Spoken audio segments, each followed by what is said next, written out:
always slow in the beginning when people start coming in, you know. So we'll wait for the show to start, or we can just start the show now. Or I'll do a little dance to entertain you guys. Power of entertainment. Are you not entertained? Are you not entertained? Thank you. Appreciate that. That's kind. Thank you for being kind. What's your favorite video? I guess, what do you like about it? Takes a while for this. You know, they should make it so that when lives happen and a person comes in, you should be able to like see the person that you're talking to, or see people that you're talking to. Thank you. Appreciate it. Because it'd be nice to put a face to like the usernames, you know, instead of just reading. Or it'd be nice to like hear. I don't know if they can make it where lives become more like Zooms, you know what I mean? So you could see people. Anything on time, but traveling through time. That's always fun for me. I like that. Have you seen Travelers on Netflix? If you haven't, I would suggest you check it out. It's actually a really, really good show. I'm not crazy about the way it ended, but I feel like if you are into time travel and the concept of like consciousness transfer, that'd be totally like right up your alley. Check it out. Recent video where you presented where past and future actually exist. Yeah. Do you believe in travelers? That is a cool question. I believe that it's certainly probable, right? Like, if you think about technologically speaking, right? So we are in the year 2021. And if you ask, yeah, you got to watch Travelers. So if you ask somebody 100 years ago, 1921, can you conceptualize being able to sit in your living room and talk to people all over the world in real time, right? So if you tell somebody in the year 1921 that what we're capable of, what we're doing right now is possible, they will say it is not. It's absolutely not possible, right? But here we are. So if that's the case, then I sort of lean towards imagining that 100 years from now, what we're going to be, assuming we don't wipe ourselves out, what we're going to be technologically capable of, what humanity is going to be technologically capable of, is going to blow our minds. And so my thing is, if people 100 years ago couldn't imagine what we're capable of now, right? Then I want to start imagining what we're capable of 100 years from now, right? Because that's why I put out the Impossible is Nothing video, because, you know, you talk to people and you talk about things that are possible, and everybody likes to talk about it and say, that's not possible, that's not possible. Okay, well, this isn't possible, and yet it's happening. The whole, I know like we're supposed to just like take television for granted, or phones, right, for granted, or streaming television for granted. I get that we do, but the fact that we can sort of capture an image, like I was watching a show or movie where an actor had passed, right, they died, and still I'm watching it. I think it was Harry Potter. Yeah, I was watching Harry Potter. I'm not even front, like I was like watching something deep. I was watching Harry Potter, and the actor that played Dumbledore, like it was the first Harry Potter, he died. And I was like, man, we're watching someone's ghost. Like, that's wild to me. You know what I mean? What do you believe? The time is happening all at once, or it's really past, present, future? I believe that all of time exists right now. An excellent analogy that I like to use is, and I stole it from a Hindu philosopher. I can't think of his name right now. I think it's, yes, I can. His name is Swami Vivekananda. Swami Vivekananda, and he likened life to a Ferris wheel, right? A wheel of life. And, you know, in a Ferris wheel, all of the chairs are there, right? And all of the, you know, the patterns that the Ferris wheel is going to take is already established, right? And then you wait in a line, you go into, you know, the Ferris wheel, you take a seat, right? And then you kind of cycle through the Ferris wheel. And you can think of that cycle as time, and then you get off. and then a new sort of passengers, new, experiencers will get on and sit in your same seat. So I talk about this on my podcast, and if you haven't had a chance to check out my podcast, I recommend that you do. It's called Your One Black Friend. I really stress that you separate the body. Like, it's really important for you to start being able to conceptualize time out of like the linear perception that we are accustomed to. You really need to start separating or learning to separate form from consciousness, right? So when you're able to do that, if you're able to do that and think of yourself not as the body that you see in the mirror, right? But a consciousness behind that, it becomes easier to conceptualize time as happening all at once, right? But it does take some sort of tweaking the way you perceive yourself and tweaking the way you perceive reality. To me, all of time exists right now, but I also subscribe to the simulation hypothesis, and I talk about that a lot in both of my podcasts, but that makes it easier to conceptualize. Does that make sense? Like, if we're looking at this world as what we've been sort of programmed to view it, it's harder. But if you view it as a simulation, right, and you view your true self not as this body, right, but as a consciousness that is controlling the form, right, it becomes easier to kind of understand the nature of reality and view time as sort of, eternal, all happening at once. So Socrates doing his thing, Mars colony, doing their thing. So thank you. So if I believe the concept of travelers, is it practical? I think so. I would say that it could very well be.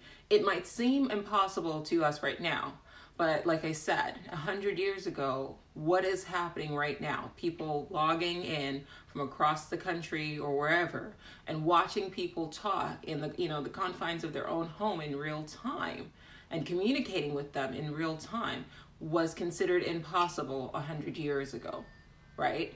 And a lot of the technologies that existed or exist in the 1920s would have been considered impossible for people in the 1820s. So I try to keep an open mind.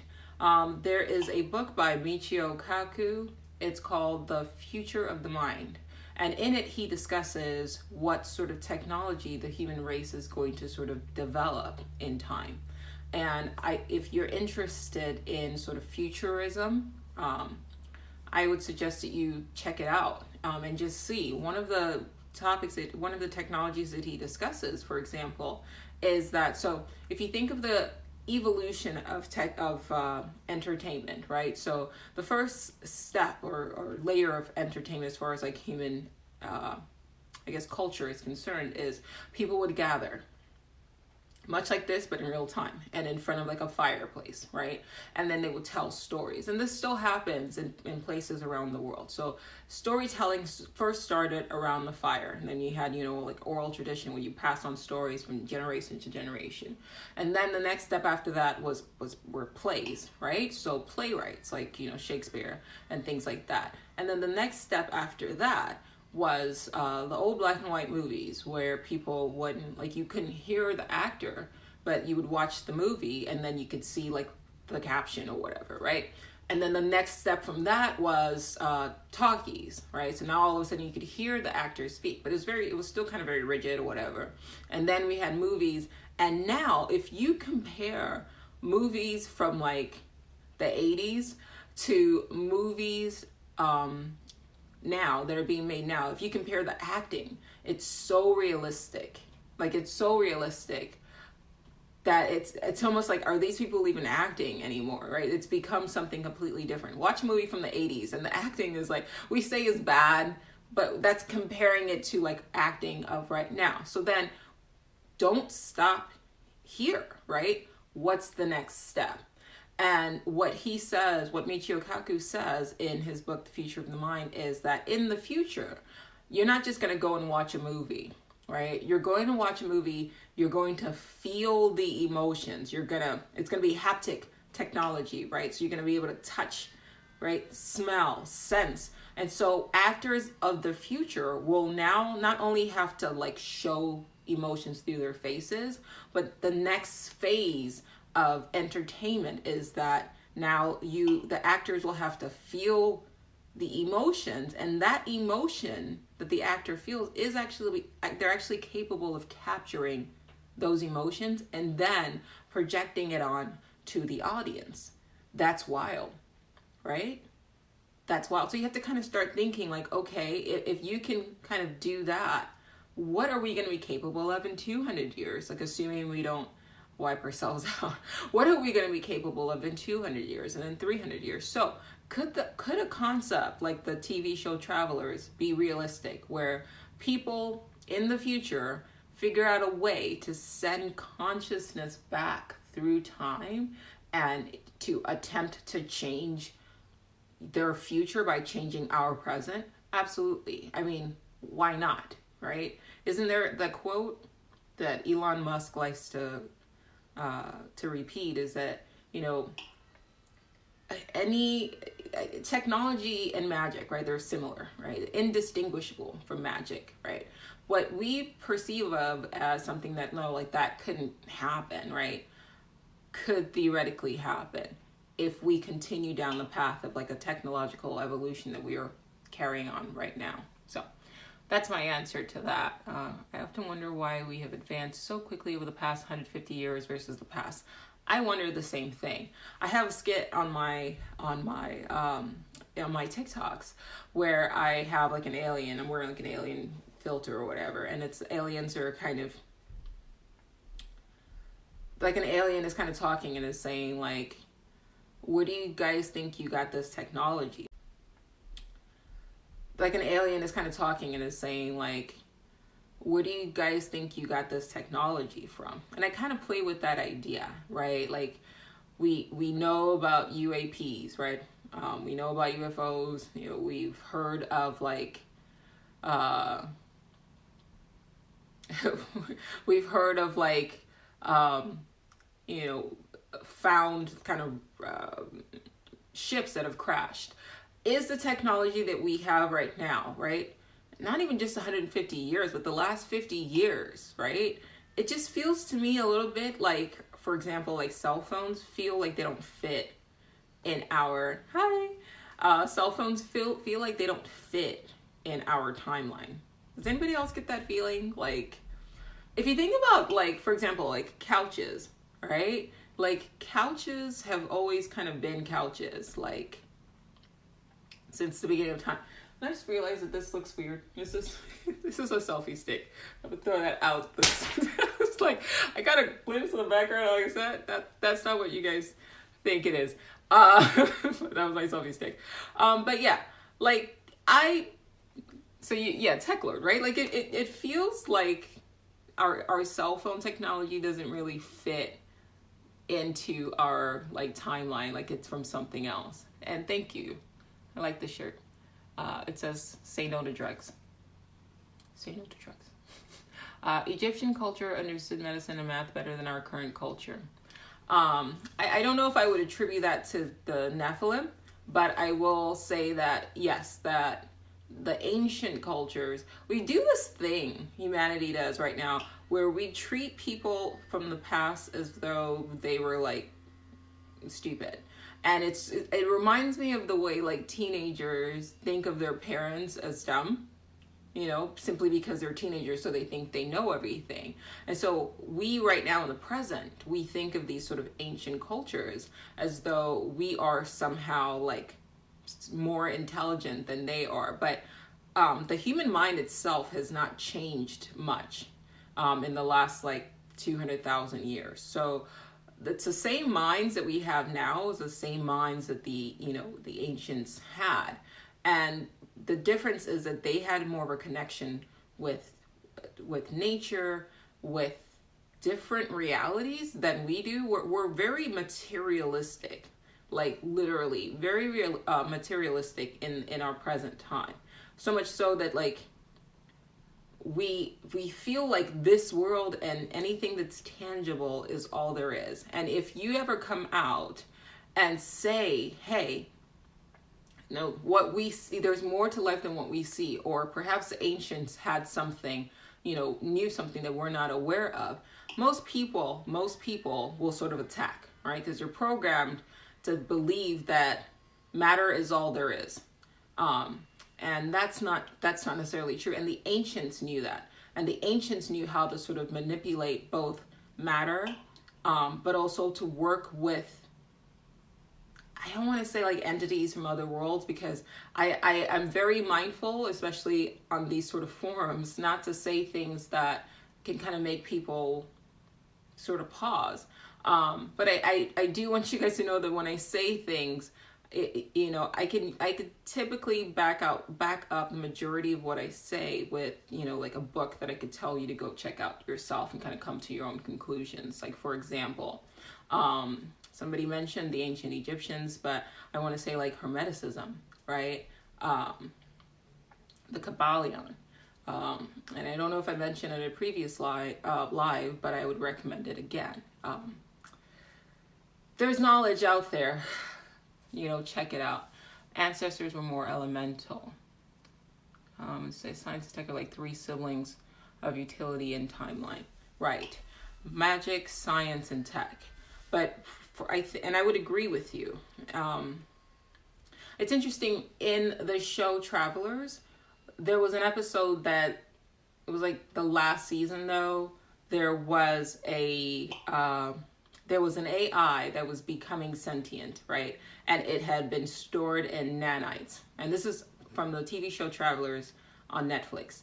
And the AI sort of got uploaded into the body of a child, and that it was trying to take over the child's mind, right? Because it needed its own like host body. And I thought that was interesting what the writers were trying to do, because when the child was sort of acting in its differently than how it normally acted, the father of the child called a priest.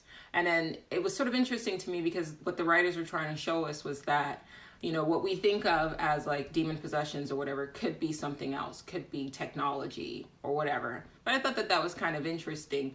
If you look back through what people looked at with superstition in the past, could be explained in the present with like technology, right? So like, for example, I'm going to keep coming back to talking to someone for a long, at a long distance. Well, if I said to someone 200 years ago, you could talk to somebody who's far away in an instant, somebody could respond like, oh, that's magic. But now it's not magic, it's science, it's technology. So what else, that we consider is, magic, right? ESP, telekinesis, right? Being able to move things with your hand, Harry Potter. Well, that's gonna be possible. I'm not making this up. There are books out there that talk about it. Once again, I will recommend Future of the Mind. Can I buy you a house? Sure. Go for it. I would appreciate that. Thank you. Steps are incredible. Now I need to know why. Do I believe in God? I'll try to answer that. But yeah, so things that we consider magic, right? Like being able to read somebody's mind, for example, right? If I say, I can read your mind, the average person would be like, you're insane. However, go to Google, not right now, don't leave my life, but go to Google and type in Facebook and brain reading technology, and you'll see that Facebook is working with DARPA, or former executives, not executives, but people who formerly worked at DARPA to develop technology that will read people's minds. So I don't know what your mind's saying. I don't have the technology. What I'm saying is, there was a time that me saying to you, I can read your mind, would be dismissed as, oh, that doesn't make any sense. However, at a certain point, what we consider magical will become scientific, right? So, Black Mirror, the TV show Black Mirror, the name of,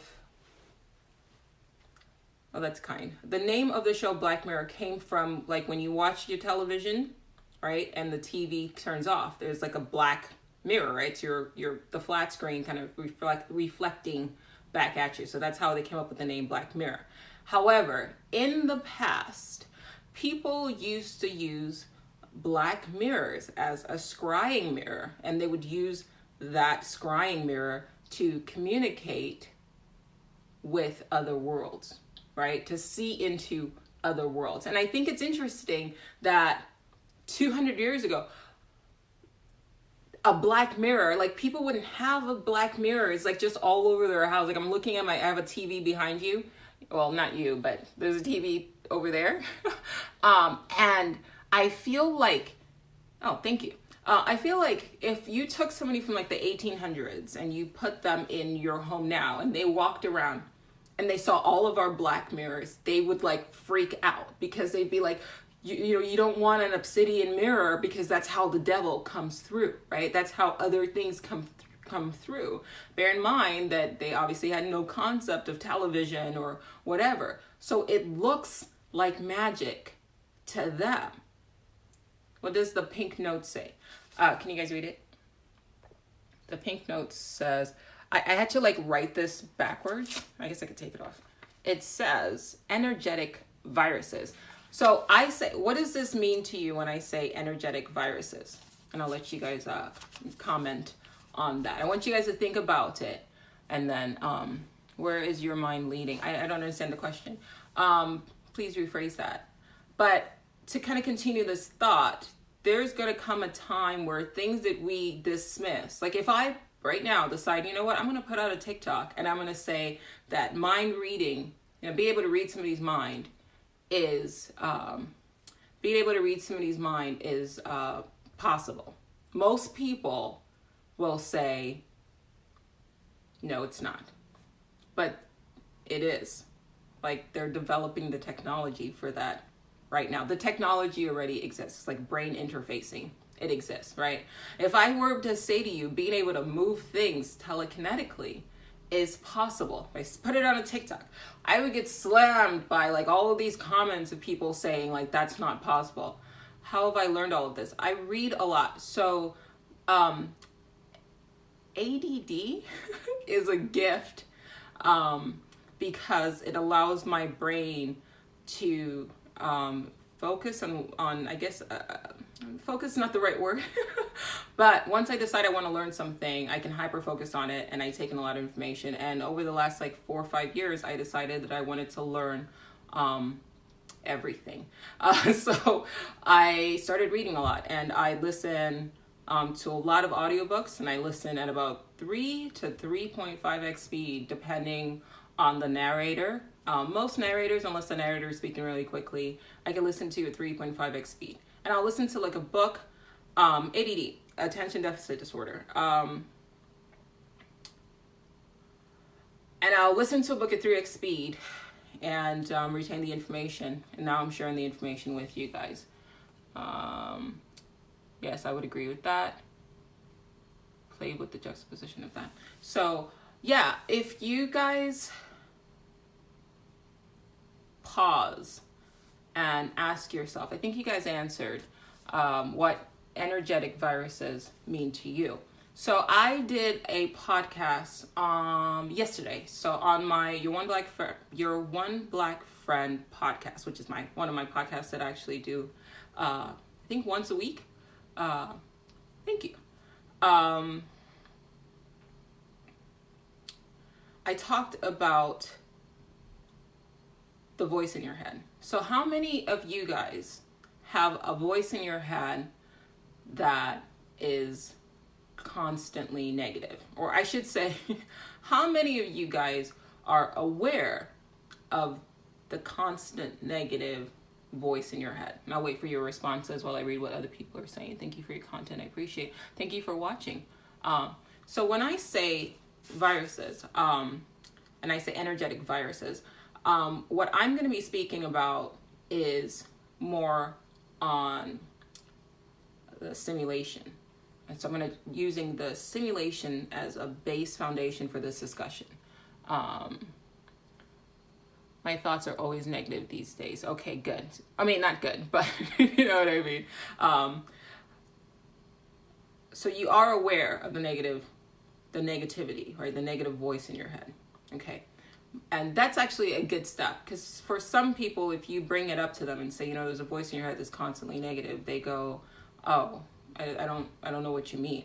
And it takes them a while to separate the voice from themselves. So what I discussed, and I would recommend you guys check out that episode.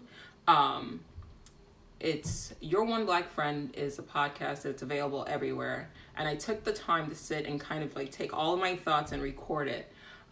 Mostly for my benefit, because I'm my primary consumer of my media, but I also want you guys to benefit from it as well. So when I talk about energetic viruses, what I was discussing in the podcast is this. So I'm gonna kind of break things down. Okay, so if you guys have any questions, try to comment and I'll respond. But I don't want to get distracted off of what I'm trying to say, because it is easy for my mind to kind of get distracted, so I'll try to pull it back. I don't want anybody to feel sort of left out, so I do try to kind of jump in and respond, but I also want you guys to hear this, because I think this will be beneficial and will help. Exactly. So negative thoughts, do they attract what you fear the most? Exactly.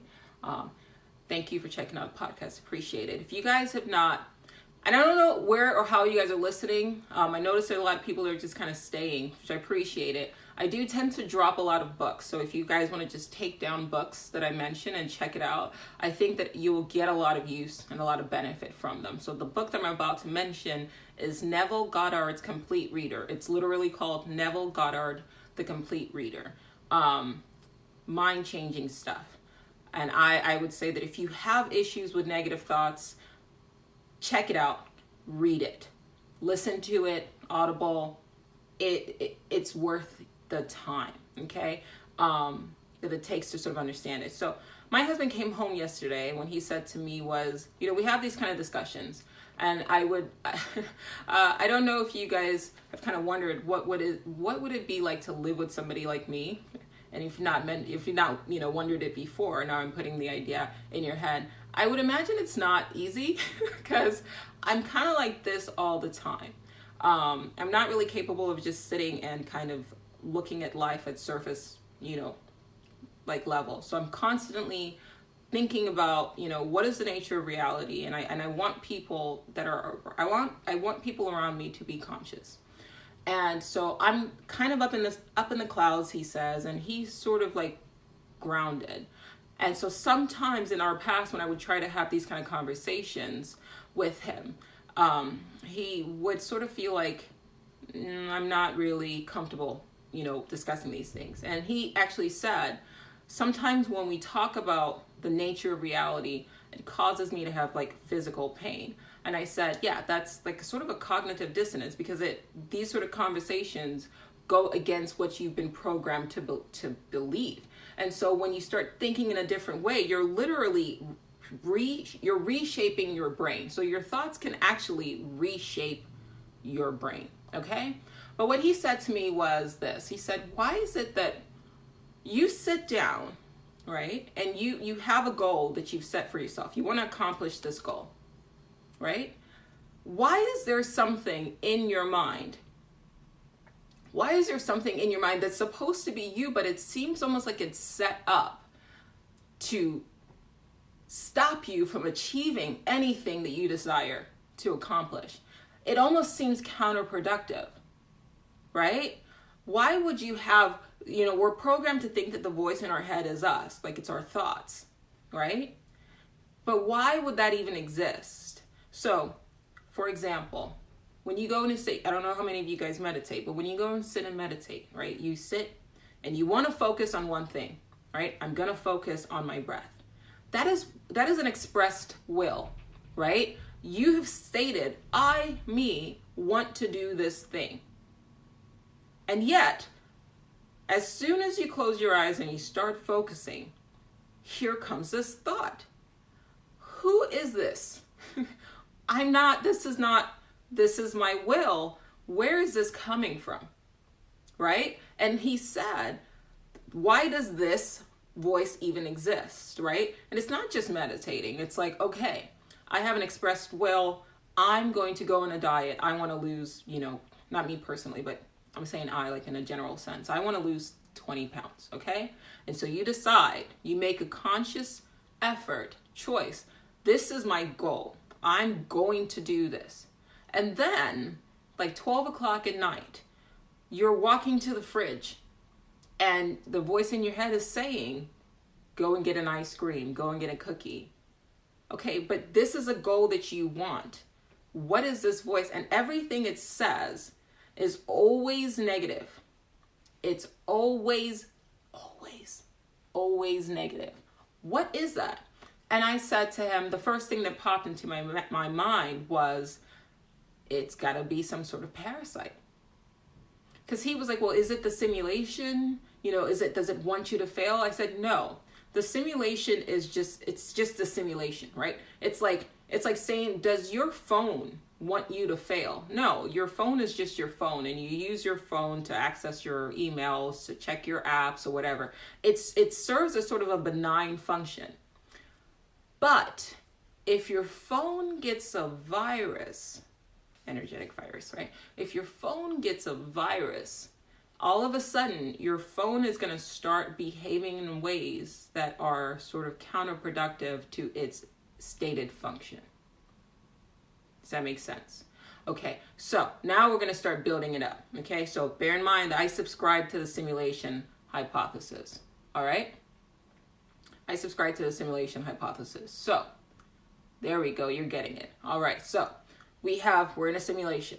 The simulation is neutral, right? I like to think of it as like an open source simulation. Think of it like, I use the analogy in my podcast of like an Android, right? It's easy to modify an Android, right? Compared to like an iPhone, right? You can jailbreak an Android pretty easily.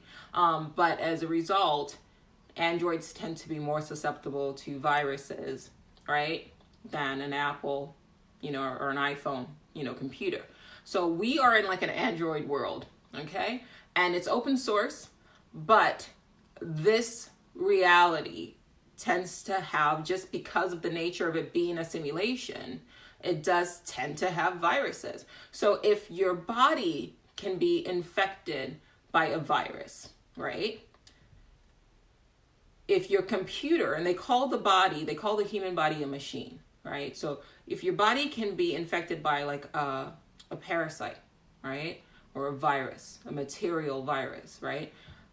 And your phone, your computer can be infected by a virus, right?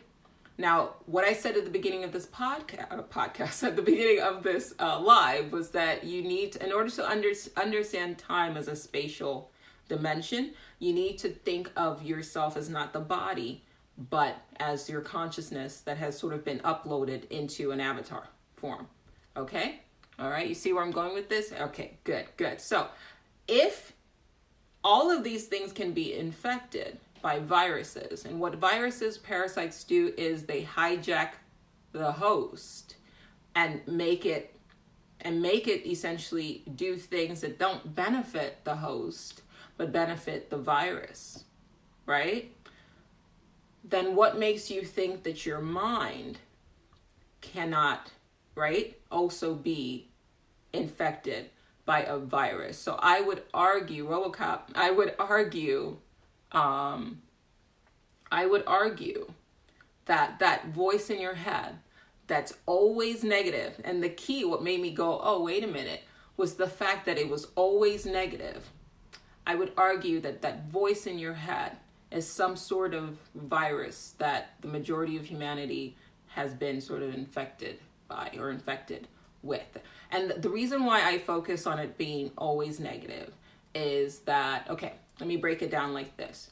I want to read this person's question first, but I will remember, what do you think about manifesting philosophical perception multiverse? How do you get rid of negative thoughts? All right, cool. What you're saying reminds me of this quote by Schopenhauer about the illusion of free will. Yes, so true. A man can do what he will, but he will, meaning lack of control of thoughts and motivation. All right, good. So I just want you guys, that I am reading your stuff, but I want to finish this thought as well.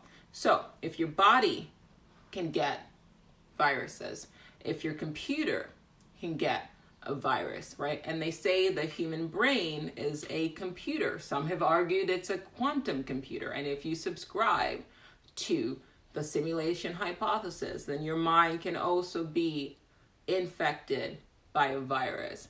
Now, the reason why I focused on negative, why is it always negative? All right? Why is it always negative? Here's my thought process. Do with this information what you will.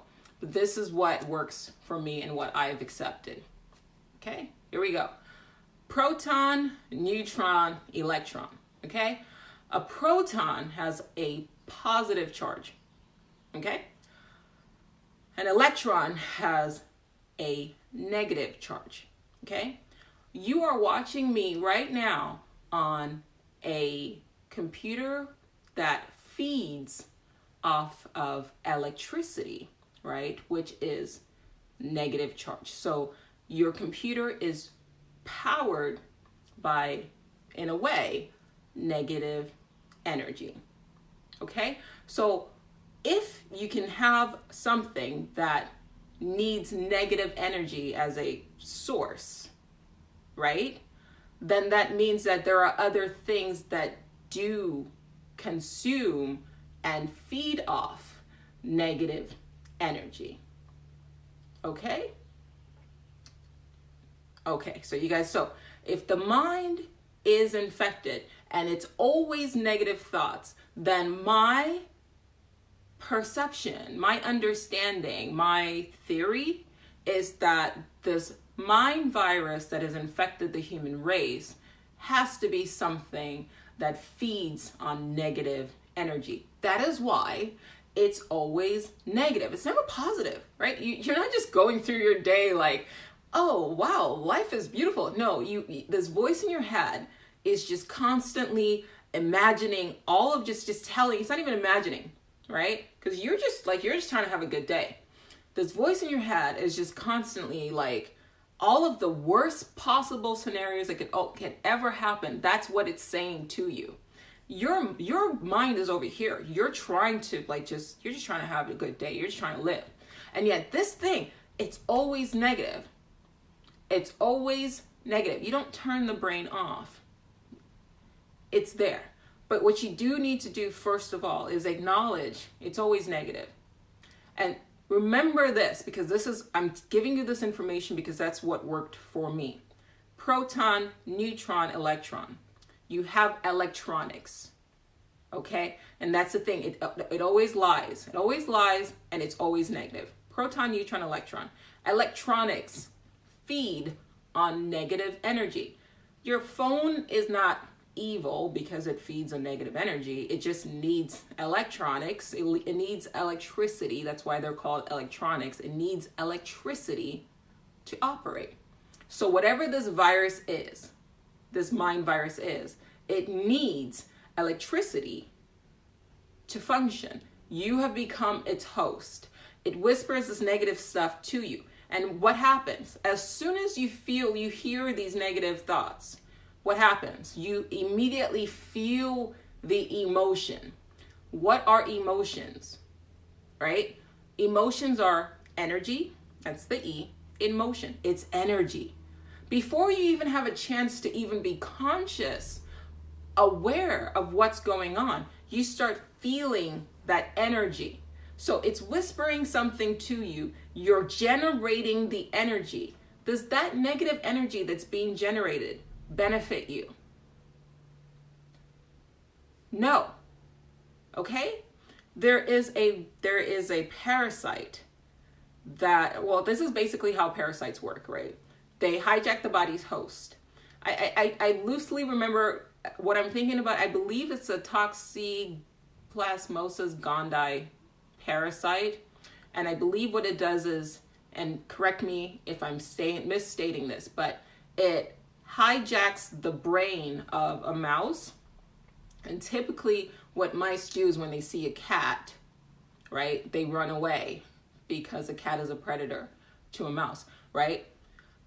What this parasite does is it hijacks the mind, the brain of the rat, and then it changes the rat's behavior, and then it makes the rat go towards something that is essentially dangerous. And then what the mouse does is the parasite wants the cat to eat the mouse so that it can proliferate into the cat's body. So it hijacks the brain of the mouse and makes it behave in ways that are detrimental to the mouse's well-being. In order for the parasites itself to move to a host that is better suited for him. That's how parasites work. Negative thoughts do not serve you. Exactly. If you sit all day and you're not mindful of these thoughts, it doesn't matter, right? It's still going and you're still generating negative energy, right? If I say something messed up to you, you're going to feel that anger, that sadness, that's negative energy, but it's energy. It's energy. This is very important. It's energy. It's not benefiting you. So who is it benefiting? I don't know if you guys know anybody who have lived or who has lived a life that's purely negative, but these aren't happy people, right? These aren't people who are living the lives that they want. You can have a person that's like a millionaire, but if they have this thing that is just constantly generating negativity in them, they are miserable. And that misery does not serve them. It's got to serve something. So to pull it back, there's got to be something, some sort of virus that needs the negative energy, the power of the human mind, the ability of the human mind to generate energy. You can generate positive energy too, right? Have you guys ever just met somebody that you're just, when you're around them, yeah, exactly, in some sort of armor? Interesting. My response to that, and I delve in a little bit more on my podcast, is, okay, well, now that you're aware of what it is, right?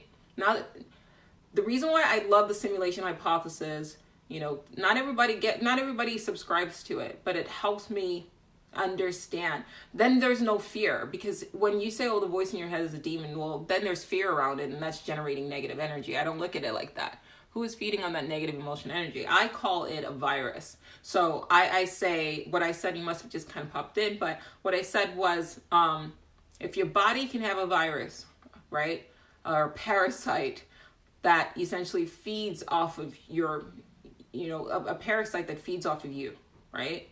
And your computer can have a virus, which is essentially a parasite that can feed off of you, right? If I take your phone and I send you a virus, I can now manipulate your phone to feed, to basically benefit me. Like, I can harness your data. That's information. I can take what I need from you, right? There is something in the human mind that has infected a lot of people. And the first step is being aware of it, right? The first step is being aware of it. We live in a world right now that is like, it is negative. I mean, it is. So hold on. No, I'm saying the virus is the thing that feeds off the energy. And I don't really want to even it does cause us to crash eventually, right? I don't want to take the time really to kind of delve in to say, okay, what is that virus? Actually, you know what? I will.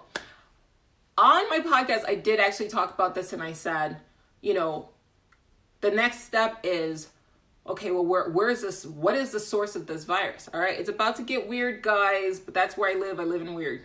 Here we go. When you think of aliens, right? When we think of extraterrestrials, the first thought in your mind, it goes immediately to something like a humanoid, right? You think alien gray. Okay? Right? Okay. All right, good. I'm glad you guys are ready to get weird. We're about to get weird. I will tell you what to do. Just to remind me in case I forget. Let's get weird. When people talk about aliens, the first thing they think of is ET, right? And we immediately picture a humanoid matter form, okay? Now, when we talk about, and I've talked about this in my past lives, I'm going to slowly start uploading my previous lives to my YouTube channel, YouTube Jolie Artist. So you guys can check it out. They tend to be a bit long, but you can sift through there and there's nuggets of information there that is, I think, valuable. But when we think of aliens, we think of form, like matter. However, what I have read on astral projection, and if you don't believe in astral projection, I don't know what to tell you except to go online and Google CIA and astral projection, because the CIA believes in astral projection. So do with that information what you will. The books that I've read on astral projection have said that people who do practice this are able to go to other worlds, but they're not taking their physical form. What did I say at the beginning of this podcast? Live, whatever, is that you need to learn to separate your consciousness from form. This is just an avatar. This is just a body. It's just a suit. It's just a case that it's something that you're using only to experience this reality. It's not who you really are. Exactly. Astral projection allows you to leave this physical form in either in a photonic state or a state of an astral body and travel to other worlds. If you can, they are light, exactly. If you can travel to other worlds, then entities can travel here, can and do travel here. And I would say that that's what aliens are. They're not always going to be like reptilians like we imagine them. They could very well be non-corporeal. Non-corporeal basically just means corpse, that's a body, right? That just means a body. Non-corporeal, it basically means that they just don't have a physical form. So and this is documented, you can Google this, if you can leave your body, right? And not just people who astral project, but people who also have near-death experiences talk about they see themselves leaving their bodies and they look down on their body, right? So if you can leave your body, and then people who have written about astral projection, there was one book in particular, which I'm not going to remember right now, I apologize, but the author was talking about how he actually entered the body of himself in a parallel universe. Wild, right? And then took over his parallel self, exactly, remote sensing, took over his parallel self and then lived this guy's life for a little bit and then left. Okay, so that tells me that you got to reverse it, right? If what he's saying is accurate, and this guy's research, I forget his name, but they used his research, the CIA used his research. Okay, so to me, that seems pretty legit if the CIA is using his information. But if he was able to leave his body, go to a parallel universe and like hijack somebody else's body, what makes us think that the same thing can happen to here? So I would argue, okay? And now, like I said, this is weird, and I'm glad that you guys are like in it. I appreciate weird, you know what I mean? Like I live in weird, but if there are aliens, which I believe that they are. I think that they are, okay? We might experience aliens that are corporeal, right? Thanks for being down, guys. We might meet aliens from Mars, Martians that are corporeal. But I feel like what's happening right now, think about it. Think about it, guys. Okay, we're getting we're going down the rabbit hole. I'm getting weirder, it's getting weirder. Let's just say that there is an invasion right now.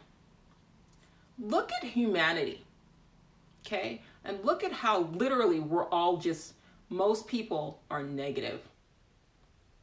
No, let me rephrase that. Most people are generating negative energy. Most people are generating negative energy. It almost feels like we're being energetically farmed. And I'm not saying this to cause you fear. If you feel fear, get rid of it, because that's just another negative energy. There's no reason to be afraid, okay? But on my walking around numb, most people just seem barely conscious. It's not their fault, right? The fact that even me trying to say this, in order for me to just openly talk about this, I have to make sure that I'm putting all these hedges, like, okay, guys, it's gonna get weird, right? The fact that we can't even just openly discuss this should tell you something else is going on beyond, because we're afraid of being attacked by negativity, right? Should kind of make you raise an eyebrow. But the negative energy that's being generated, is that serving the human race? Absolutely not. Is it serving you? I appreciate you for listening. Is it serving you? That constant negativity, when you go, I want to do this, right? And then it's just in your ear. Does that benefit you? Absolutely not. Something else is going on. So what I'm positing is that if astral projection is possible, and it is, right? It's not serving the human race. Absolutely not. So astral projection is possible, right? If people all the time who, when they have NDEs, they talk about leaving their bodies. If you can leave your body and then you can come back into your body, something can come attach itself to you or in your body the way a virus can. I'm not afraid of a virus. I'm not afraid of a parasite, right? So it's not something for you to be afraid of, but it is something for you to be aware of. That voice in your head that's constantly negative. Key is constantly negative. I have not attempted to astral project. I was going to. And then I watched the show Behind Her Eyes and I paused. It gave me pause because I kind of like my body. And I don't feel like having somebody snatch my shit up while I'm trying to explore other worlds. So yes, but we are, thank you. We are right now kind of infected. We should not live in a state of fear, but the human race right now is living in a state where we are constantly generating negative energy. The human race is involved in a state. Involved is the key word here. We are involved in a state where we are essentially, I'm tempted to use the word, thank you. I'm tempted to use the word we're being farmed. I'm tempted, thank you, say no to drugs. I'm tempted to use the word farm. There is a video that I posted. It was about what are your favorite movies, right? The Matrix, right? What are your the guy said what are your 5 favorite movies? If you list your 5 favorite movies, they will tell you what your subconscious is trying to communicate with you. Absolutely, something is feeding on our negative energy. Yes. Now, is this something to fear? No. Why? Because 1, fear is a negative energy. It just feeds them. Okay? That's not our karma. I don't accept that. If there are aliens, I don't believe that let me rephrase that. I think that they would not travel here in a spaceship. Does that make sense? I feel like, and scientists have actually posited that they would come through wormholes or, they would travel, they would send their consciousness through, they would travel, at light speed or like this, and at light speed or, photons, photonic energy, light beings, photons, right? They wouldn't use their physical form. It's inconvenient. So they would send energy instead. And what I said at the beginning of this live is that you have to start thinking yourself not as your physical body, but as consciousness or as energy, right? So we have been primed, psychologically primed, to expect aliens to show up in a spaceship and say, take me to your leader. And there's a part of me that goes, how do we know they're not already here? Right? And if the human race is right now, we're suffering from negative thinking, negativity. You turn on the news. Why does the news exist, guys? You turn on the TV and you literally at 7:00 at night, for an hour, there's some guy that's just going to sit there and just feed you negative stuff. That's just going to stir up negative stuff. Doesn't that feel kind of farmy to you? I'm not saying that they're doing this consciously. I'm not prepared to go there. But it just seems like, why does there even exist a whole ass channel? Like, I'm not, there's no channel where you can just go on and people are just like, I'm sending you love. You know what I mean? Like, and everything's okay. And it's like on programming, it's somebody sitting there and just like, this is what you should be afraid of today. This person died. This person got murdered. And you're just like, and that's normal. And that's normal, right? That's a problem. So to tie it all together, even the fact that we see, to me, we see these UFOs, right? More and more we're seeing them, and they move super fast, right? They appear to break the laws of physics, right? But that's because we still think that they are physical ships. They're not physical ships. That's why they move that way.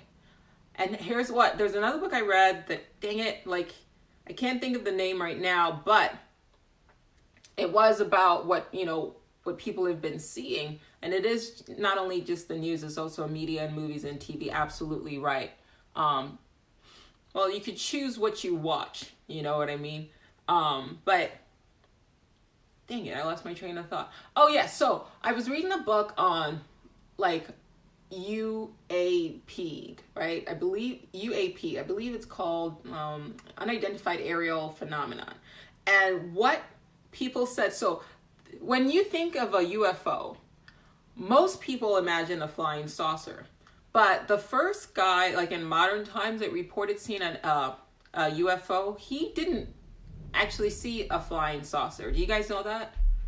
He said that it moved like a saucer, but he did not describe seeing an actual saucer. But here's the thing. It was reported as though it was a misprint, and so they reported it as though he saw a saucer. And from that point on, this is important, from that point on, these UFOs started to take the shape of the flying saucers. Do you guys understand why that's important? So the first pilot that reported seeing UFOs, he said that they moved like flying saucers. So, right? But he didn't say that they were flying saucers. He said they just moved like saucers. And then the news reported it that way.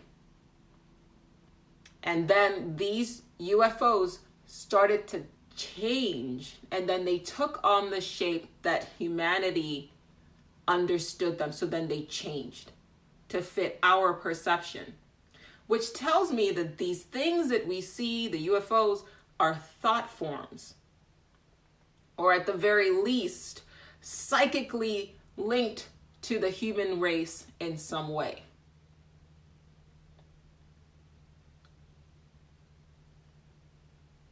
There you go, flying pie pans. But somehow it's changed. And once the UFO realized that we were perceiving them, or we thought them to be saucers, then they started taking the shape of what the human race thought that they should take. Which once again tells me it's not even just him planting the idea. It tells me that these things that we see are energetic light forms. They are psychically connected in some way to the human race.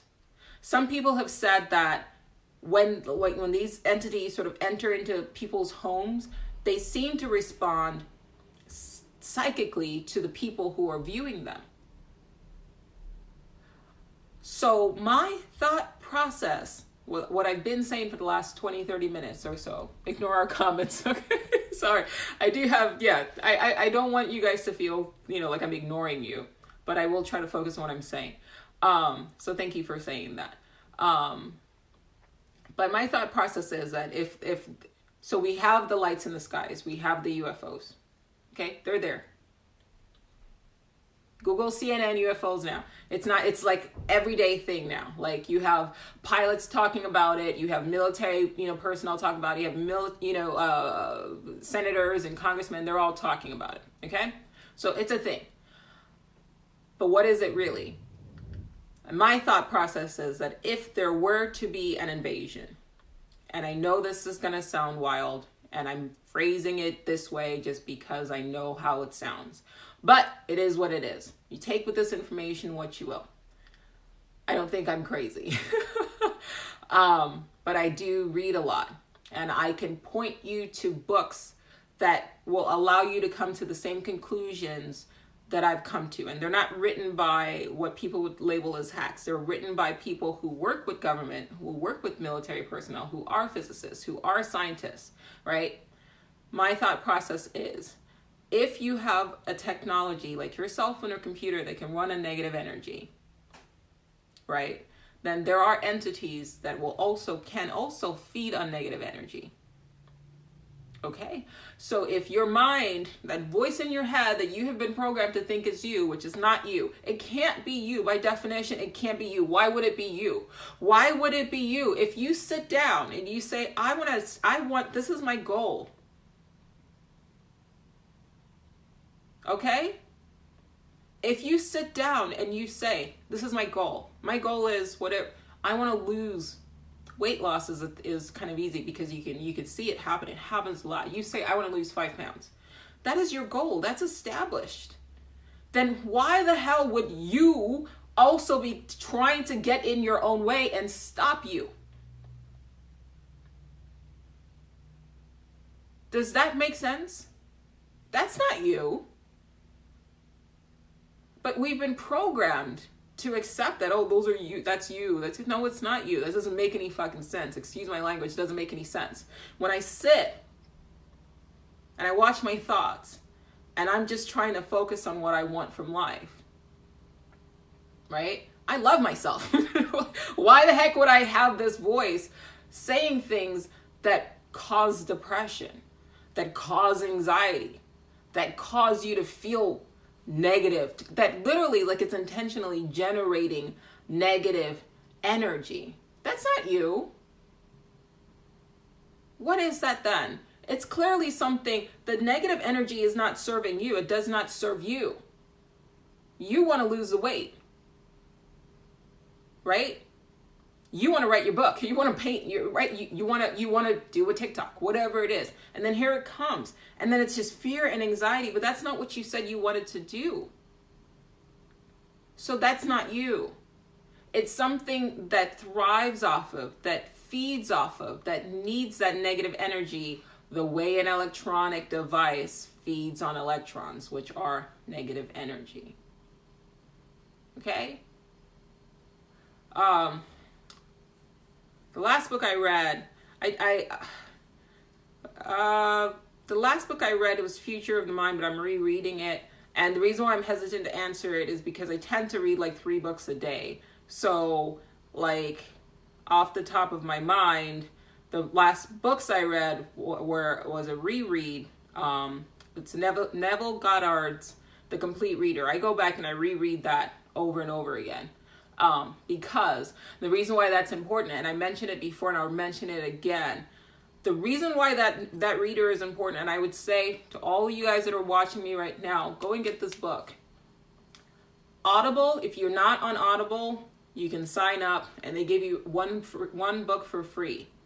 Then you can go get it for free and listen to it. What he talks about will tie into everything that I've said in this podcast. I keep wanting to say podcast, that podcast, but on this live now. That energy, a human being is extremely powerful. Don't let anybody tell you that you're nothing. That's bullshit. Don't let anybody tell you that you're not powerful. I have talked on my TikTok. The book is called Neville Goddard, The Complete Reader. You can find it on Audible. The reason why I like listening to books is because when the voice starts talking, I can shift away from what the voice is saying to the book. So I use audiobooks as a meditation. So that's why I recommend audiobooks, particularly Audible, because that's the only one I know about. And they give you the free book. But I use it so that it allows me to separate the voice from what I'm trying to do. And that actually, in that practice, it becomes even more prevalent that this is not me. Because if I'm saying I want to listen to this book, then who the fuck is this person talking to me? I'm here. I'm trying to listen to this book. Why are you talking to me? Okay? What I love about Neville Goddard, the Complete Reader, is he talks about energy. Right? So I've been talking about negative energy, and I'm saying that there's something that's feeding on your energy. Power. You are powerful. Ignore what your senses are telling you. It's all bullshit. It's all illusion. You are powerful. How do I know that you're powerful? Okay, bet. Google the placebo effect. I can give you a sugar pill right now and tell you this pill that's basically just sugar will heal your headache, will heal your body. And these are facts. If you believe it, your belief is enough to heal your own body. That is called the placebo effect. That's power. Okay? Now I'm going to shift to the negatives. I spoke about the nocebo effect. Right? I give you the same pill. Nothing. It's sugar. And I say, this pill can cause side effects, headaches, nausea. You believe it, you will feel and experience headache, nausea. That's power. Your mind is powerful. We live in a world that keeps telling us that the human race just is an insignificant nothing, an accident that just emerged from you, crawled out of the cesspool of it, and all of this is happening is blah, blah, blah. They don't know. That's bullshit. Excuse my French, but it is. If we are accidents, if all of this, if we are nothing, if we're not powerful, they literally run experiments against placebo. When you watch those ads and they say, well, this heals more, like I think 5% more than placebo. That's placebo means it's just a bullshit word that they throw in there to basically say, this pill works like 5% better than your own mind's ability to heal itself. I'm not trying to sell you anything at all. I don't get anything from this, but just sharing what I have known, what I've learned, and what I've experienced. Okay? The human mind is powerful. Don't let anybody don't let your own senses, don't let the voice in your head tell you it's all bullshit. It's all bullshit. Thank you, Victoria. It's all bullshit. I'm going to shift to the negative now. Okay? So I've talked about placebo. That's your mind being able to heal itself. I've talked about nocebo. That's your mind, being able to harm itself. Hypochondriacs, right? People believe that they're sick, and then their bodies manifest sickness. And then they'll go to the doctor, and the doctors will do their thing, scan you, and then they go, you're showing no physical causes for this disorder that you are feeling. That's your mind. Negative. Still powerful, but it's a switch, right? And the switch is turned on negative. And that negative energy is not benefiting you. You don't benefit from suffering. Okay? What's the other one? Psychosomatic disorders. There are women who, they call it hysterical pregnancies. Like, their body just becomes looks pregnant. All in the mind. They're not actually pregnant. They take a test. They're not pregnant, but they look pregnant. Like their breasts swell. Their stomachs enlarge.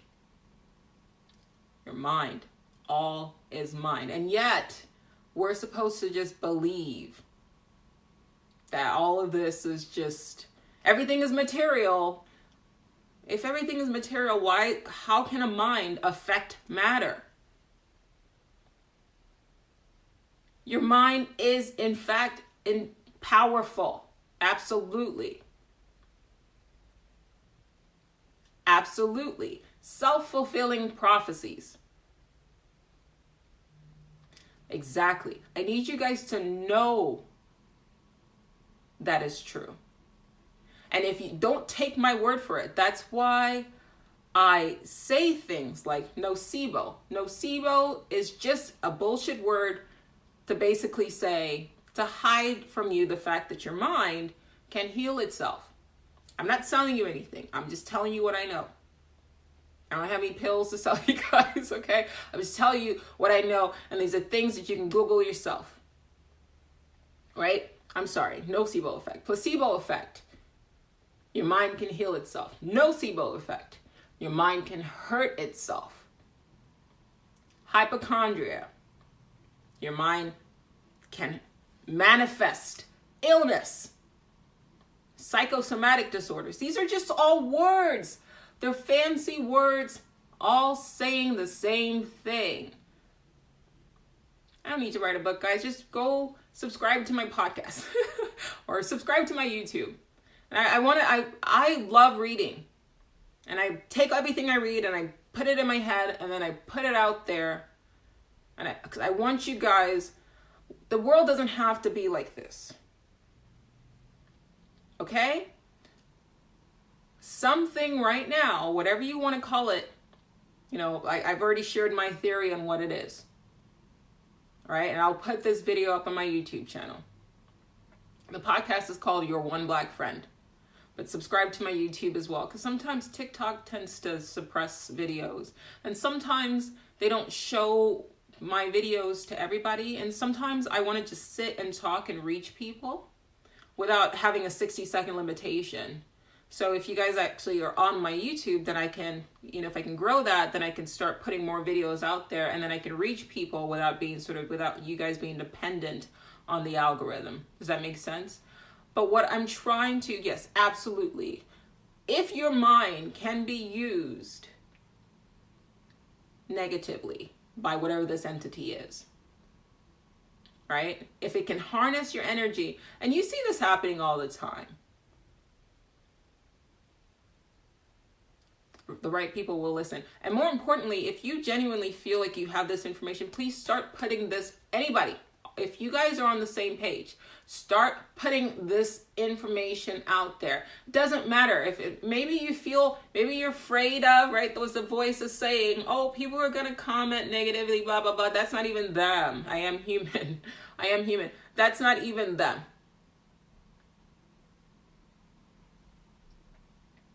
That's not them.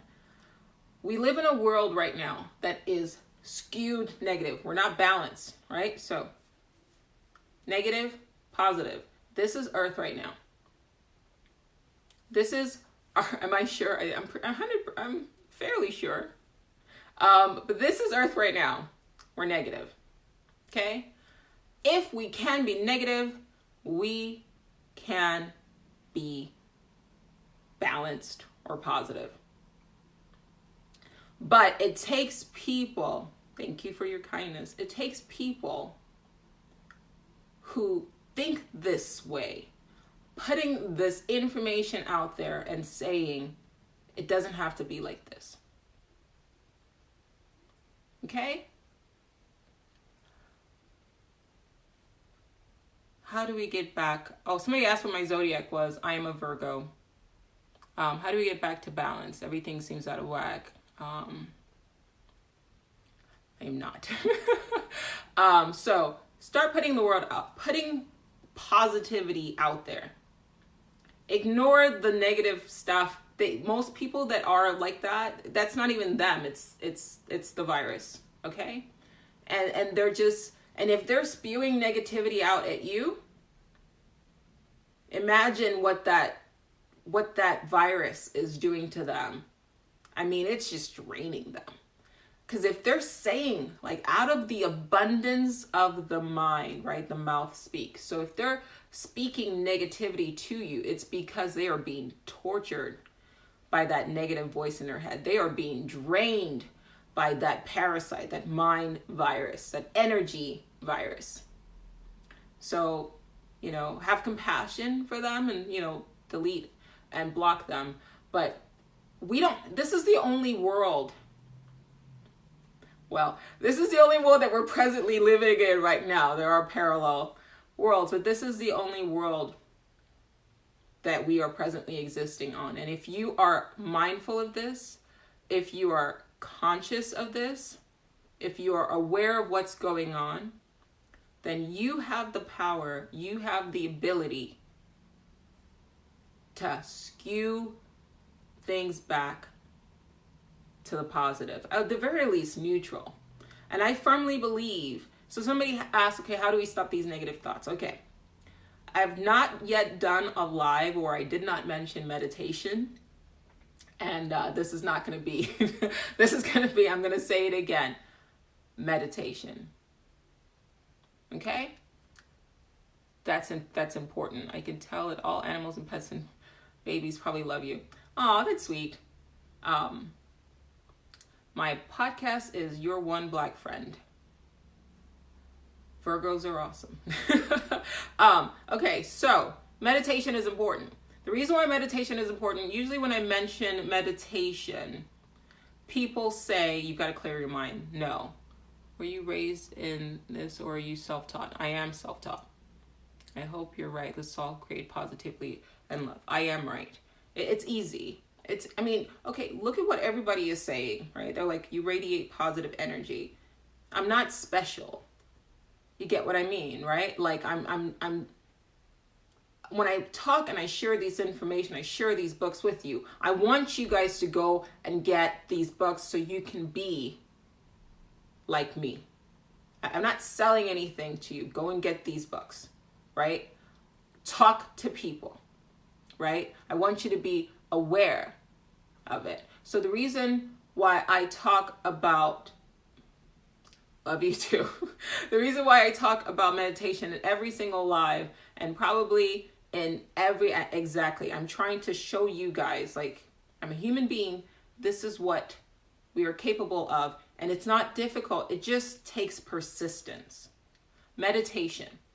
The reason why meditation is key is because it allows you to identify and separate from that negative thought, to watch it. Does that make sense? Most people, when they hear the voice in their head, they just assume it's them, right? Because we're programmed to believe that, oh, that's just your thoughts. Well, why are my thoughts always negative? Well, I don't know. Well, that's just your thoughts. Okay, but that doesn't make any sense. Why would I be saying these things to myself? They don't serve me. Okay? When you meditate, you now become the observer, right? So you meditate. You go into a meditation saying, I'm going to do this. I'm going to repeat a mantra. I'm going to focus on my breath. And I'm just going to do this for 20 minutes, right? That's not hard. It's not hard to just sit and choose something to focus on for 20 minutes, right? So that's your established will. This is what I'm going to do. And then you sit and you close your eyes, and then here comes this asshole. What meditation allows you to do is go, wait, this is what I'm meditating on. Who the heck is this guy? Why are you talking? I want to focus on this. Right? And then what it does is it starts to slow your mind down, starts to slow things down, right? And when you're slowing things down, all of a sudden when it says the negative stuff, you then can pause and you feel that negative energy being generated, as opposed to just being the energy, right? Like it says some crazy stuff to you, and then you become angry, you become anxious, you become sad. What meditation teaches you is, wait, there's a separation from what the body is doing, from what the mind virus is saying, and you. And then you start literally separating and going, okay, that's not me.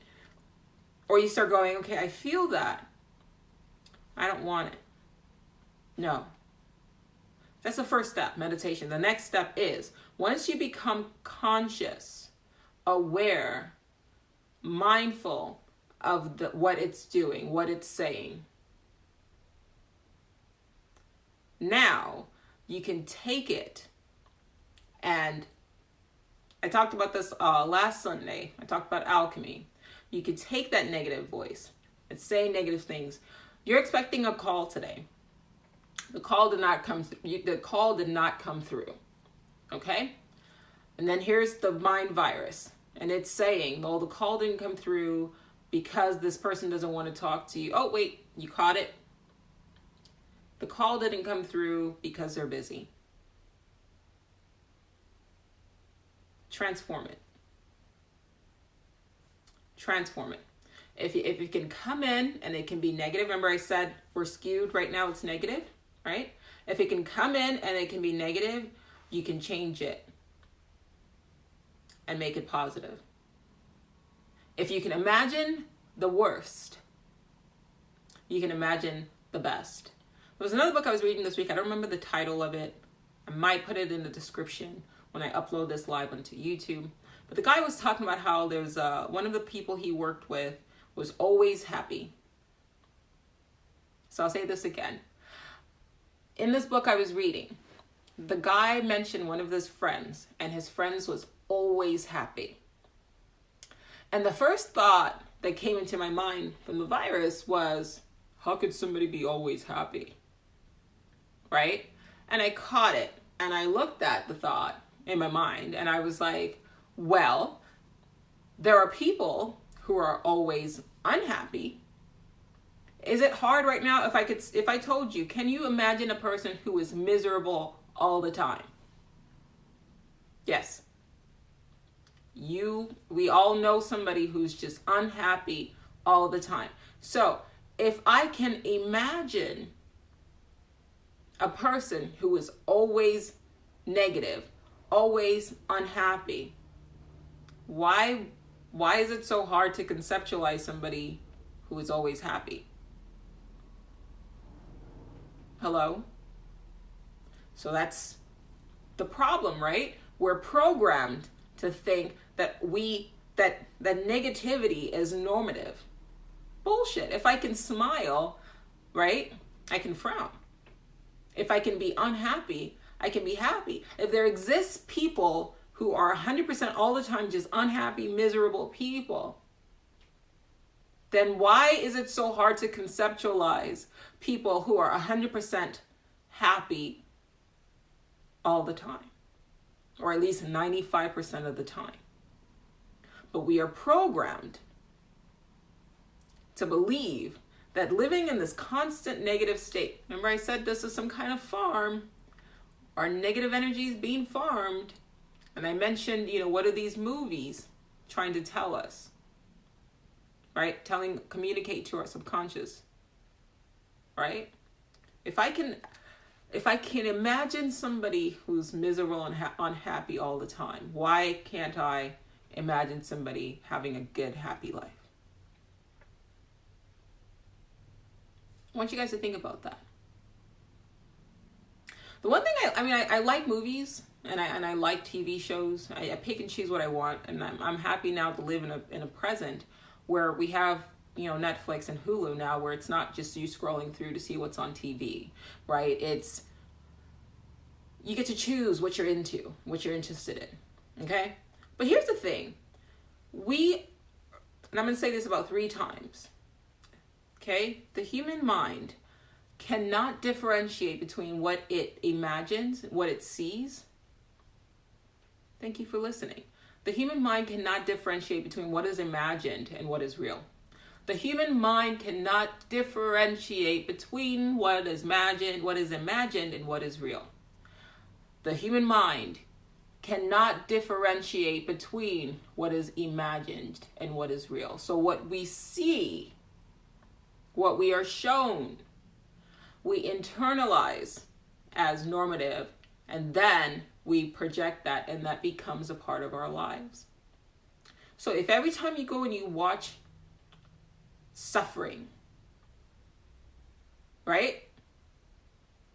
Scary stuff, right? Exactly. Every time you go and you watch just misery, and it's not even always like obvious, right? Like it's just like you watch people, they're in relationships, and they're never really showing you in these movies like how to engage with other people in a healthy manner. Like I get that it's supposed to be entertaining, but why, once again, right, crime stories, why, once again, is it always negative? Right? Can we just have a sitcom or a TV show where people actually like get along? I would watch that. Oh, is that boring? No, it's not boring. Like it's different, you know, and maybe we could use, you know, back in the day, I say that like I'm from like the 1600s or whatever, but they're back in my day, you know, people used to tell stories and use them as a way to teach people. Right? It's called programming. Exactly. They used to teach people morals, right? So, you know, ancient man would gather around a fire and they would tell stories. And there was a moral to the story of how to be better humans.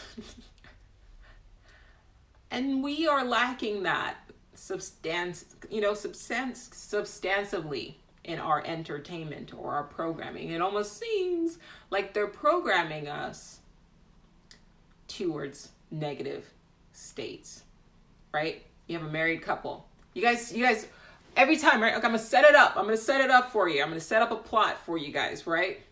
Let's talk about how we're programmed. Okay, here we go. I turn on the TV. It's a married couple. They're happy, right? Everything's going great. The husband just got a promotion, right? The wife is like, you know, doing well in her job. Their kids are awesome. What's coming up? Answer quickly. What's next? What's about to happen? They're happy. What's about to happen? Come on, guys. We've seen this. We've seen this over and over and over again. You have a main character, right? Doing great, right? Okay? Brace yourself. Something fucked up's about to happen. Boom. Boom. What is that teaching us? What is that programming us to do? Because look what everybody's saying. Look what everybody's saying. Look at it. Look at the comments.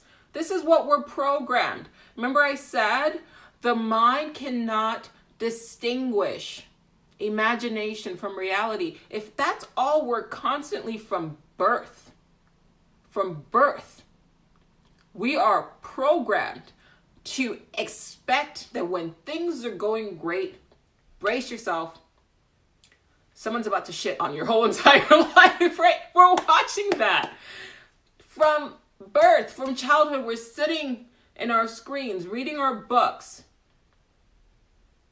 This is programming, guys. Read your comments. Exactly.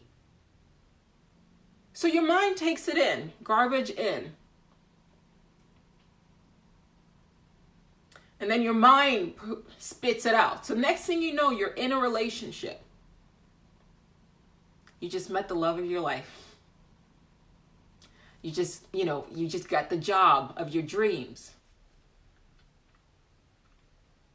Right? We're hanging out. Let's hang out. We're hanging out right now.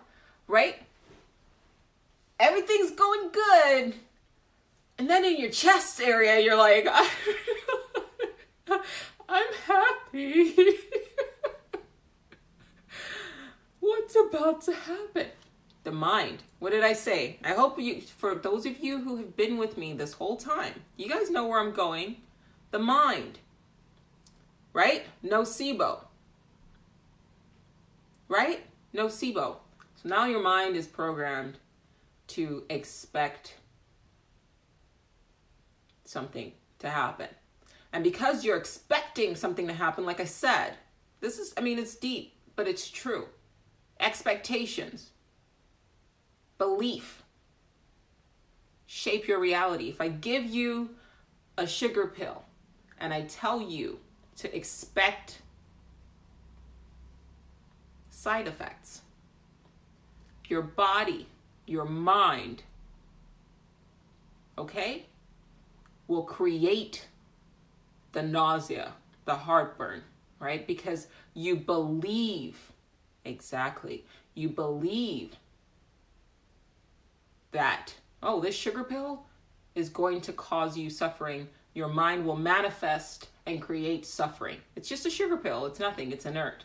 But you believe that. So from birth, we are programmed by our stories that we tell ourselves, by our programming, that when you are happy, expect the other shoe to drop. And then when something bad does happen, you go, oh man, I knew it. Nah, you created it. You actualized it. And the worst part about it is you didn't do it consciously. You've been programmed to expect it.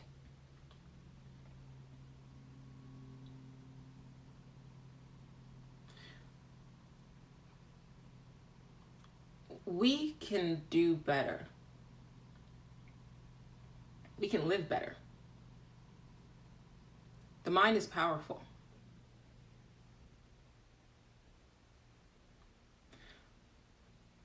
We look at the world the way it is, and we go, okay, this is normal. No, it's not. This is negative. This is not normal. This is negative. And there's a lot of little moving parts that are happening that people may be aware of, but on a subconscious level. Right? You know, this is, come on. As you know, from kids to adults, we look around and we see things the way that they are, and we go, no, this is not right. You know what we are experiencing is not right. This isn't right, what's happening. You know this. But if this is supposed to be normal, then why does it feel like it's not right? Because it's not right. This isn't supposed to be like this. Like I said, don't allow people to tell you what you are. Don't allow people to define you, to say what you can and cannot do. Hello? What I started off this live saying is, impossible is nothing, right? We are in the year 2021. And if you ask somebody in the year 1921, is it possible to communicate with people hundreds or thousands of miles away in real time? See their face in real time. If you ask somebody in 1921,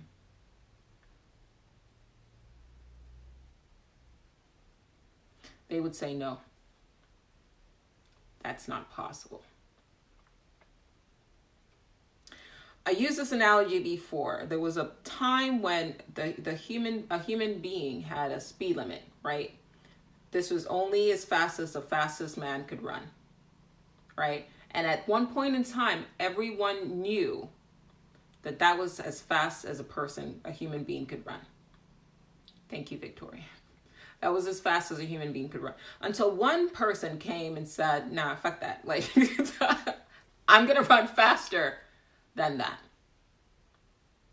And then when that person broke that human speed limit, all of a sudden other humans were like, oh, wait. Okay. So that's not impossible? Oh, we can go faster than that? And then all of a sudden other humans started breaking records. And now it's like, oh, Usain Bolt is the fastest man. Well, somebody's about to break his record. And then somebody's going to break his record, right?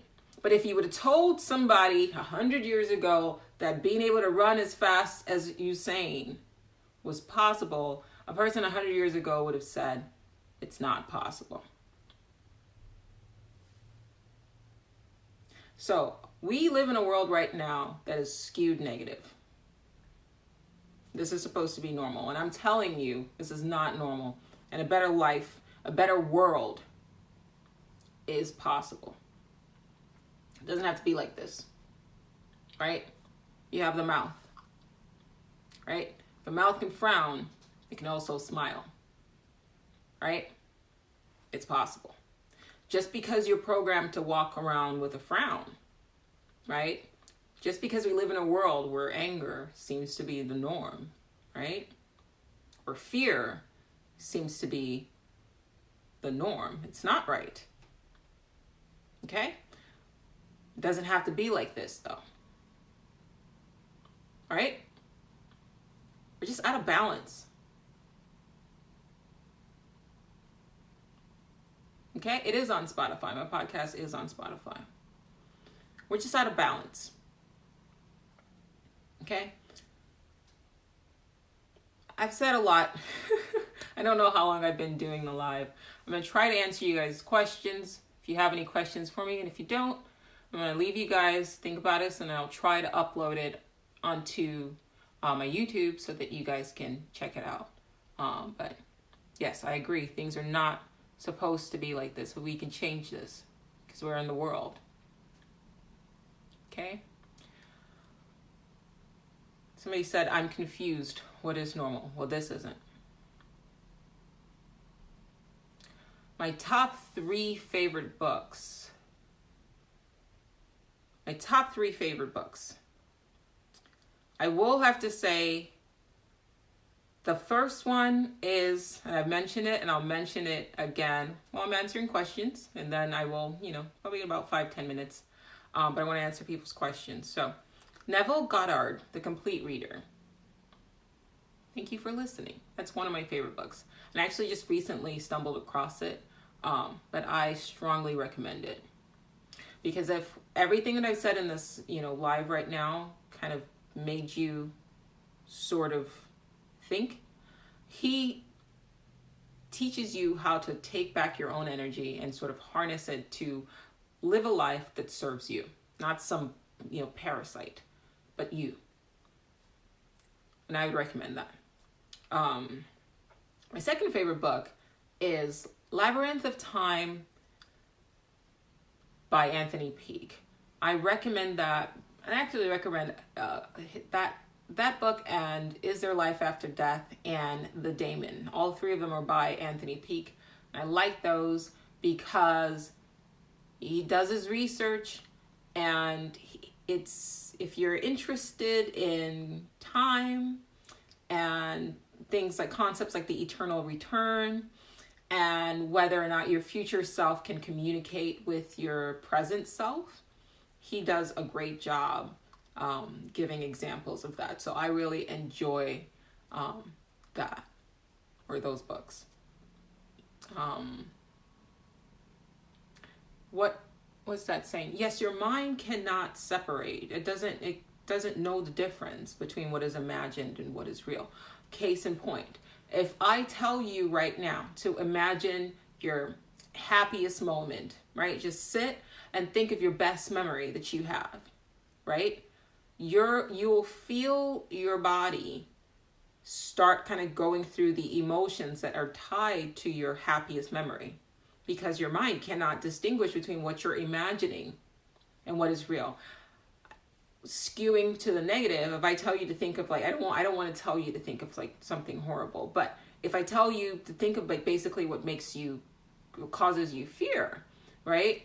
You imagine it in your mind, but your mind feels the emotion associated with what you've just imagined, right? Because your mind cannot distinguish between what you're imagining and what is real. So if you're imagining negative things, you're constantly putting yourself in a state of negativity where your body is producing all of the hormones, all of the, like cortisol, all of the emotions that are tied to what you're imagining, because your mind cannot distinguish between what is imagined and what is real. It's the same thing as when you're watching a show.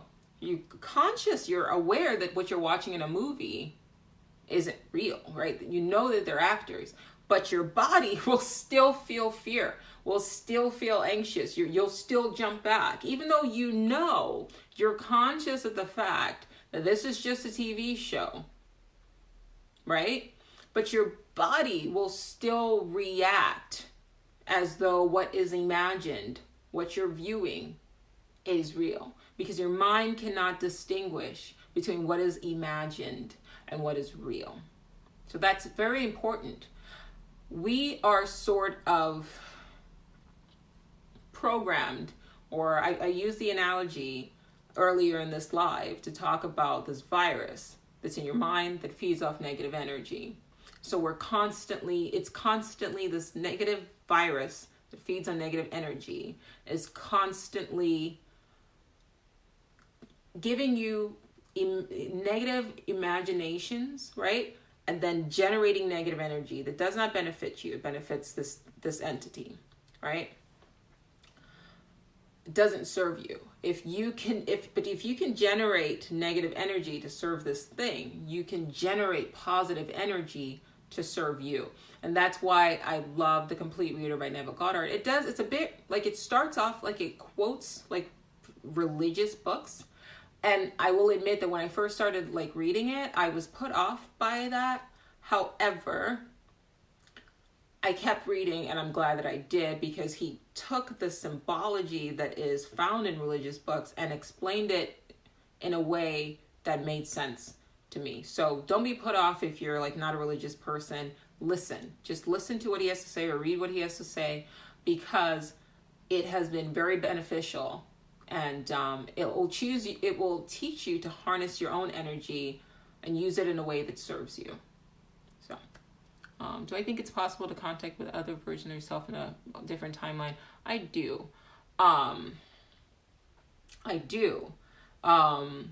There are, I think I spoke about this earlier, but people who have astral projected, and they talk about how they have sort of traveled to parallel universes and actually like hijacked the bodies of themselves in a parallel world. I will put this video up on my YouTube channel, YouTube Jolie Artist, probably today or like earlier this week, so you can check it out. The risk of sort of repeating everything that I said in the last hour or so. It has been amazing. Thank you, Patricia. Thanks for everything. Thank you guys, all of you, for stopping by and actually staying. You guys have been awesome. How do you escape the Matrix? That's a great question. I think it starts by, first of all, being aware of what the nature of reality is, right? That's the first step, right? So if you watch the movie The Matrix, he did not realize that he was in a simulation, right? So that was the first step. So the first step is being aware of the nature of reality, right? 2, the next step was that he had to realize that there was something that was in the world that was essentially farming human energy. So that's the next step, right? And then the third step is, now how do you get humanity to wake up? You can't do it on your own, right? So imagine Neo he got out of the Matrix, and then it was just him and Zion. That doesn't do anything. So the way you do it is not on your own, right? What's happening, what we're seeing, what we're experiencing right now is affecting the entire human race. Okay? I like to think of it as if we have been invaded, and I've said all my caveats, so it is what it is. Thank you, Stephen. You've been really great as well. So thanks for jumping in. Everybody that commented, you guys have been awesome. This is it's always fun doing live, because people have like such great energy. But I want to say this. Think about your body, right? As sort of filled with, your cells, different cells, and they work in unison with your body for your body's benefit. And then you have a virus, say COVID, okay? And it invades the body, not your body, because I don't want to say that about you, but it invades the body, okay? that virus, COVID, is a kind of, it's basically an alien, right? It does not belong, it's not found in your body naturally, right? So COVID-19 is an alien. Okay, how do you get this thing out? Well, your body, your white blood cells has to work in unison together, right, to eliminate this thing. So the way it's not just one person escaping, humanity has to do it as a whole. I personally believe is if more and more people are talking about this, and more people are waking other people up and making other people conscious of this negative thing, this voice in your head, it's not you, it's not your thoughts. They're not your thoughts. There's this, I will say it's an energetic virus, right? That's what this energetic, I wrote it backwards so you guys will see, energetic viruses, right? Non-corporeal entities that are feeding off the negative energy of the human race, right? We have to do this together. We're all one. And I know you've heard this all the time, but I'm going to keep saying it, we're all one. Starve it, right? If this thing feeds off of negative energy, and the more people start shifting, becoming mindful, becoming aware of what's going on, and then we start, meditating, we start shifting our minds from negative to positive, you could starve this thing, and then we start working together to figure it out. But I think that if you're thinking, okay, how do you escape this simulation, this matrix, it's not going to be corporeal. It would have to be something that you would do, through your consciousness. But I don't think it's something that we need to escape. I don't think we're in here to escape it. I think that the simulation is what it is. It's like saying, how do I escape the internet? Well, you're on the internet. And there's benefits of being on the internet. Like there's benefits of being, on TikTok, right? Because now we're having this conversation. There's benefits of being on YouTube. Just because there are nefarious energies that have sort of hijacked the simulation and are using, have implanted viruses exactly this perspective. The internet's not evil, right? Just because there are negative things in it doesn't make it as a whole evil. Like it's beneficial. I get to talk to you guys get to talk to me. It's beneficial. So the internet in itself, or the simulation itself, is neutral. Okay? There are just things that are happening. Like I said, the simulation is an open source, right? So there's things that have happened, right? And so what your focus should be isn't how do I escape the matrix, right? I think your focus more should be is how do we get rid of these, like this virus that has infected the human race and has skewed us towards negativity. Does that make sense? Right?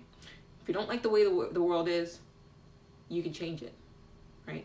You can be an antiviral, right? You can be an antiviral program. If you want to use the simulation analogy, right?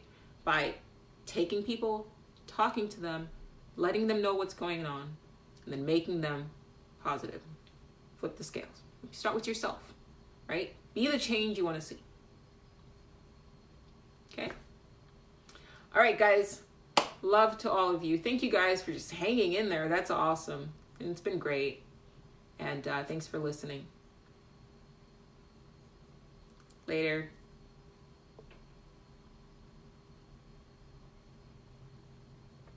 Thank you. Love you. Love to you guys. Bye. Appreciate all of you.